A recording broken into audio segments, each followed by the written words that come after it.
And Prince Charles described it as the last chance saloon. UN Director General Antonio Guterres pitched it as the only way to save the world, careering, he said, towards climate catastrophe.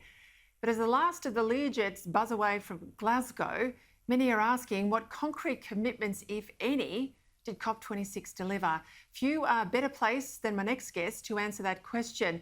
Graham Lloyd is the environment editor at the Australian newspaper, and he joins me now from Coffs Harbour in New South Wales. Now, of course, Graham, while the leaders have left, a legion of rent seekers and business types are all there in Glasgow. They're staying on for what you call today in the Australian, the Green Tech Trade Fair come Environmental Jamboree.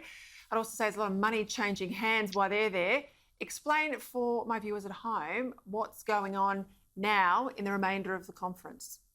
Well, what's happened with this conference is they really turned upside down the format from previous ones, where the leaders jetted in at the beginning and they were due to sort of make all the big decisions that they needed to make, and they've left.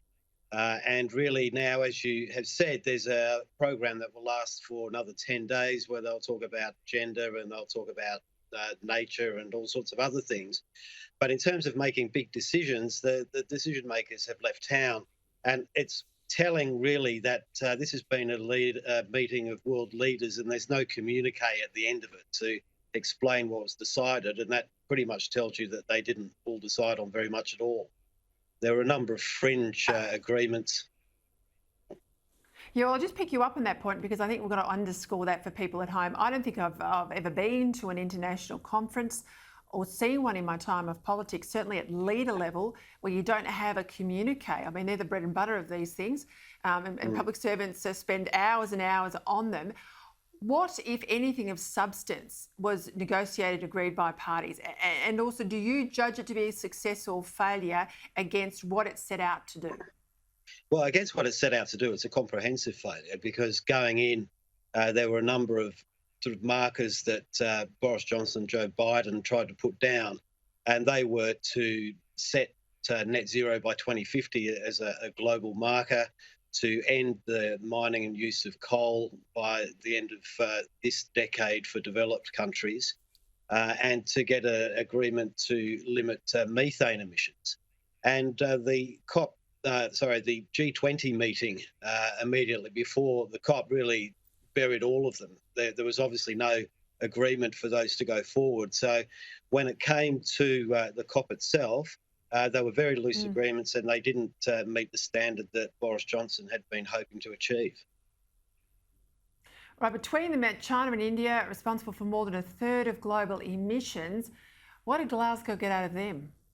Well, it was interesting with India. They attended. There was a possibility they wouldn't, but Modi turned up, and he said that they would be carbon neutral by 2070, which is 20 years longer than the target and 10 years longer than China. And then he immediately handed over a bill for $1 trillion and said, well, hand over $1 trillion and we'll get busy with it. So this really defines the core problem at the heart of the COP process, that managing the expectations and deliverables from developed and the developing world, they're streets apart. And this conference has really underscored that in quite a dramatic way. And Malcolm Turnbull, I think the figure was around $4 billion. He put $4 billion on the table for this, what do they call it, the Green Climate Fund, which is a $100 billion a year fund. Scott Morrison didn't up the ante there. He rescinded the old commitment from Morrison a couple of years ago and put a small amount on the table just for our region, but not through this UN-dominated fund.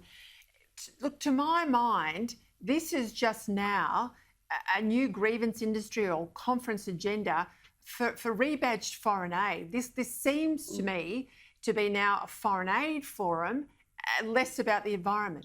Well, there's two ways to view it. I think on the first point, the Morrison government has probably been very wise in getting out of the Green Climate Fund, where Australia previously was heavily involved at a managerial level. And the truth of it was it is unmanageable, because you cannot reconcile the expectations of those who are giving the money and those who are receiving it. So Australia has refocused its attention on the Pacific, and I think the evidence is that we're building good relations in the region.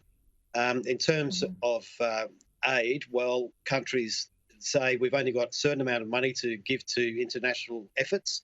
And so what was once aid money is now rebadged as climate funding, but effectively it's the same dough.